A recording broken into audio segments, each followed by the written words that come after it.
Today's video is going to be about SKUs and barcodes. It's really important that when you start an e-commerce brand that you really set yourself up for success. Again, Stephen Covey keeps coming back to me with the, start with the end in mind.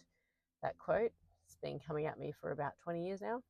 Anyway, but I believe that. I think it is true. So you want to set your products up in Shopify to make sure that they have all of the SKUs and all of the barcodes written. I have a structure that I like to work with in SKUs, which is usually the product number or name, the style, the color, the size, and I make it usually written really easily so that any staff member at any point can pick up and identify a product by a SKU. Other people like to use SKUs with numbers, and that might be the style code, but you'll also need the color code, and then you might also need the size at the end.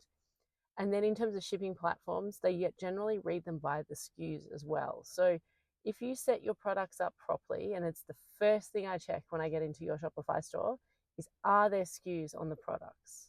I also check if they're HS codes, but that's a whole nother video for another day.